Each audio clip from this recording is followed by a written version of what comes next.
Travis Wayne Goodsell.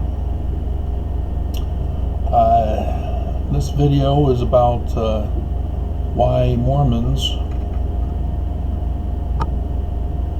won't leave the church, even though it's obviously not the original church of Joseph Smith and is run by a corrupt organization. My lawsuit covers a number of counts and different categories. I start out with the RICO on number 4, establishing that the church's credentials are fraudulent. So I have a number of counts on that. And then I go into treason, because the Church of Jesus Christ of Latter-day Saints has actually committed treason against America and against me.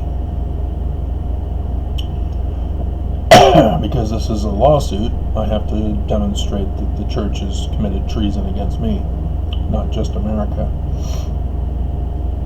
And so, as a naturalized citizen, I'm being attacked.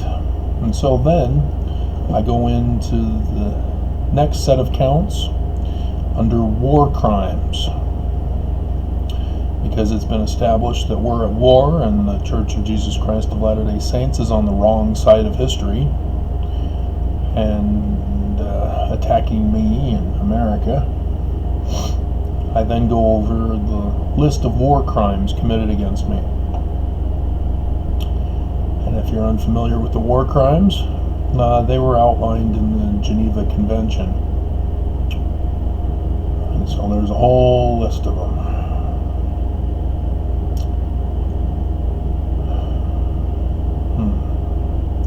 Whole long list of them. Okay, then, third, I then go over RICO again, covering all the rest of RICO. And that involves the financial scams that they forced me into and got me to participate in, such as the pyramid scheme. And that's not tithing. Tithing is a different fraud. And then RICO is massive. And then I go over bigamy, which is interesting because I learned that polygamy is when you have legal licenses for more than one spouse. Let's see, wait a minute.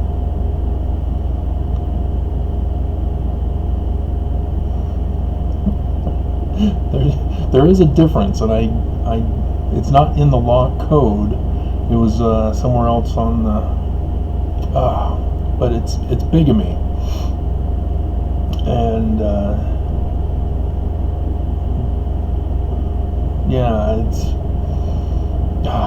I'd have to look it up to find it. I should look it up and make sure I reference it in here to distinguish polygamy from bigamy. I could probably do that right here and quick, since I'm only on minute 4. What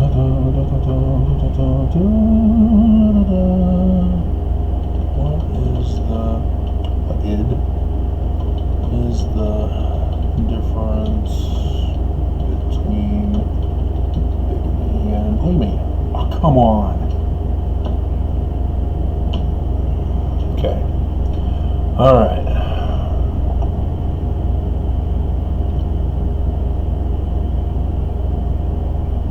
Okay, bigamy is when a legally married person continues to marry legally other people. Even though it's not legal, it's illegal because you're already married legally. Polygamy is having more than one spouse at a time. Let's see, they're not, come on. I hate it when they do that. They don't go all the way with it. Gamy, which means marriage. No, actually it means sexual union. Going back to the origins in the ancient language. That's why it's assumed to be marriage, because the Christian morality demands that marriage be performed before sex. And so, and it's similar to the word genealogy, gen. So gam and gen are of the similar root origin. Let's see. Bigamy, polygamy.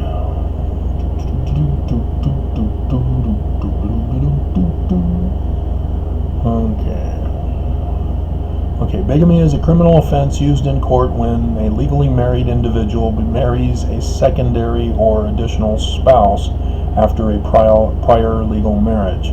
By contrast, polygamy is when one has more than one spouse at the same time. Okay, got it now.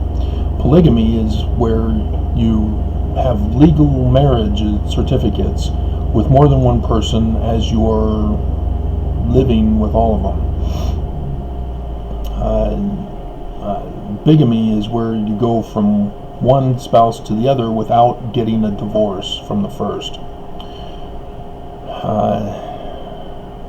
And so there is similar conditions, but the church, when they were ordered by the United States to stop polygamy, they then decided, well, then we'll practice bigamy then. And so that's what they've done. And every one of you Mormons know this. If you have yourself who have been divorced after having been sealed in the temple, you women especially know this. And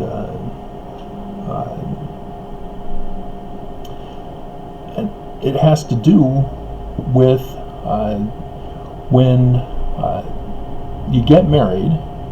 If you get married out of the temple, the church doesn't recognize the marriage in the church. You can't go to the temple with just a regular civil marriage. You have to be married in the temple. And now that's not a crime to be civilly married and then married again in the temple. That's just renewal of vows. Renewal of vows. But the church does not recognize the government. Anything the government does, the church does not recognize it. This is their high crimes that they're committing, because they refuse to acknowledge the United States.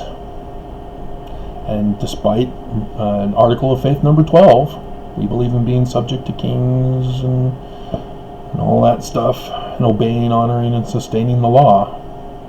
Nah, they don't practice that. They just order us to do it. And so, and then justify Nazi Germany.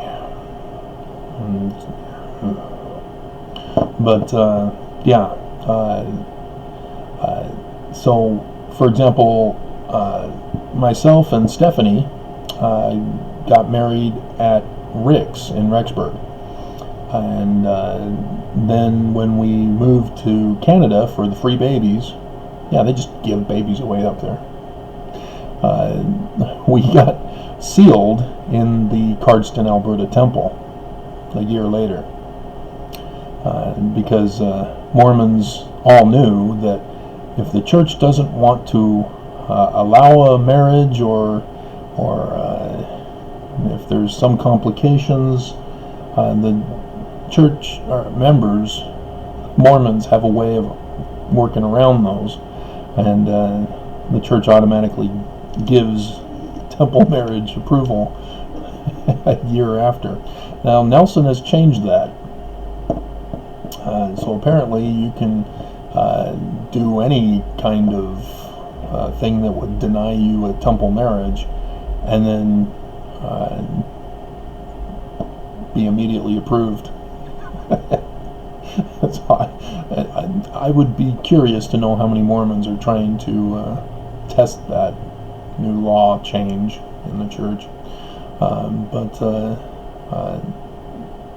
after 5 years of marriage, Stephanie abandoned the marriage and took the kids, took our property, and took my property, as she didn't like it when I was a translator. My kids will not learn Hebrew, she said, and fled the country to Canada and got a divorce up in Canada from me. The next year, she filed for a cancellation of the sealing, and all Mormons knew they never approve a cancellation of sealing unless there's something serious. And kidnapping, fleeing the country, theft of property and children and all that stuff, that's pretty serious. So yes, she was granted the cancellation of the sealing.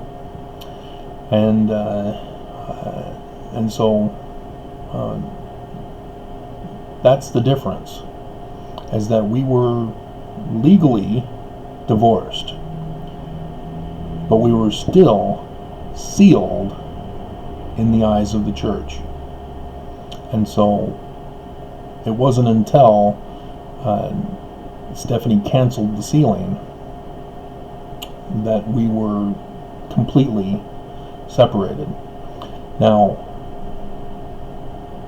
interestingly, the government recognizes the temple marriage of the church, the sealing, because having freed myself from being disappeared for 6 years of my life, I married another woman, and she had been previously married, and for decades the sealing still was in place, and so she was required to get a cancellation of her sealing to her first husband, who had remarried.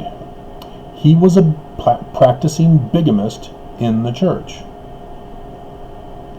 That's right. He was made a bishop because, those bigamists, you got to promote them and as an example to others. And so, so that was approved by the first presidency, and then our sealing was immediately approved, which even the stake president and the bishop were shocked at how fast the approval was approved. They know me, so they should have seen this coming. So they should have known I was up to something, but no, they think they're too powerful. So anyway, so we got sealed in the Salt Lake Temple, room number 13 even, and the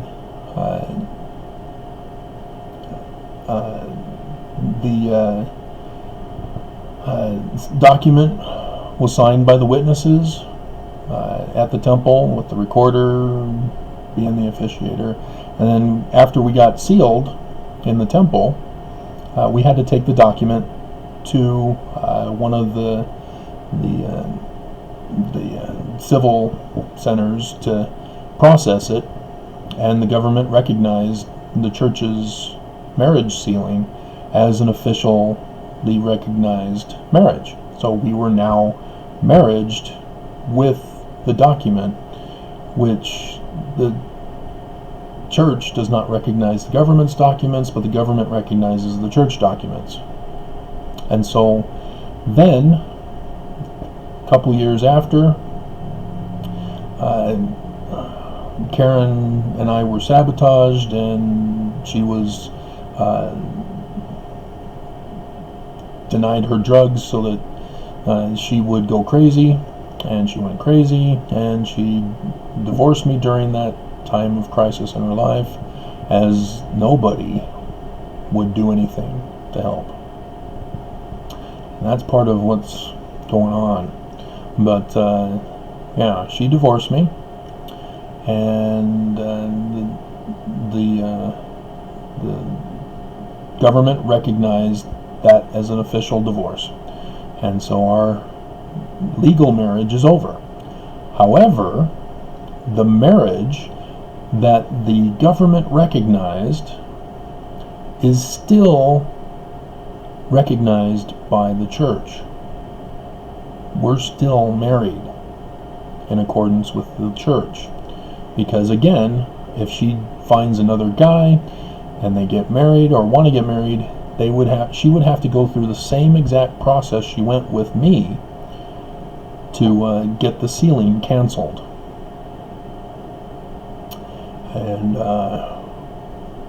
And again, if I go out and find some woman who is willing to,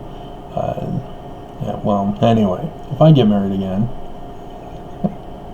which is not likely, is it, women? If I get married again, I would be a bigamist. So, isn't that interesting? You see, my mom, when the first marriage, after that first divorce, my mom was very adamant. Don't you dare go dating until the divorce is final. And I was still married because the church did not recognize the divorce. And so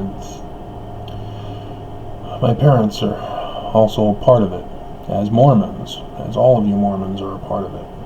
So, all of you Mormons know exactly that the church is committing crimes and forcing us to commit crimes. And that's part of the RICO case, but also a violation of the marriage one. And then I get into hate crimes to finish it off. And it's conspiratorial hate crimes.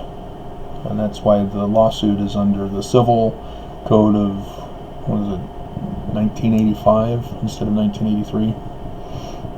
And so, yeah, because I can clearly show that the agents of the church, who consist of Mormons or those who are under orders of the church, which are all government officers, are complicit, because even those of you who are silent, who just continue to go to church and don't complain, don't say, hey, no, this is wrong, and leave, you guys are also complicit. My Elders Quorum president, who was on the email chain with the bishop, who said, no, you can't do translation work anymore, Travis. Don't come back to church if you're going to continue to do translation work. And it wasn't exactly that. It was a specific translation that I was doing with the Book of Mormon. And so, the bishop was like, no, I did not say that the Book of Mormon is not the official word of God. He just can't do his translations to show that it's the official word of God. It's just dumb. So obviously there's a hate crime there in regards to my religious beliefs, which are those of Joseph Smith, not of the branch of Brighamites. That's the big difference. The Brighamite church is the wrong one. It is corrupt. It is pure evil. So that's the lawsuit, and I'm wishing I was able to finish it today, because I don't know. Because next week Trump's going to shut down the government if the Senate doesn't approve an extension. And he's going to love that, because that'll threaten Congress to give up on the impeachment, so that he can go free and continue to commit crimes. But that's what criminals do. Just like the church. They torture you, and they get their agents to torture you if you dare defy them and complain and file complaints and the legal processes. So it's weird, because Mormons are behaving exactly as criminal people And the question they need to ask themselves, are you knowingly committing crime, or are you committing crime because you're a hostage? And you've been threatened with the loyalty oath in the temple that you don't challenge them, because there's that underlining fear that, what if this is the true church and God is the head of it? It's not. God does not lead corruption. He does not inspire his leaders to commit corruption. And that you should know and understand. That one thing alone should tell you God is not the head of this church. The concept or the religious practices of baptism, the temple ordinances even though Christianity is furious that we practice those and love to use the word cult, even though that's wrong, people who have temple rituals are a cult. Not to be confused with devil worshippers who utilize temples for ritual practices, which is why they're also called a cult. But, yeah, I mean, that's what happens, is that bullies and abusers, they throw out names and cause segregation. And so all these different hate crimes, and Utah, just this year, listed a whole bunch more hate crimes. And it's just like, no, guys, no. You're going far off base, because I was posting articles about how you have to have every single conceivable hate crime that we can't even conceive of in order to make lists of hate crimes. Because as a result of the original hate crimes, now LGBTQ are now saying, hey, we want our own law. No, the Constitution already guarantees equality for all humans. And the fact that the corruption of the government refused to acknowledge equality for all humans is the reason why we had to have the civil rights and the amendments that followed. And still, they're refusing to grant those equal rights. But yeah, that's what happens when corruption rules. So I'm just babbling now. So yeah, Mormons, why? Is it because you're evil, or is it because you're afraid for your life? And if you're afraid for your life, who do you fear more, God or corrupt people who claim to be of God, who clearly are not? Choose ye this day.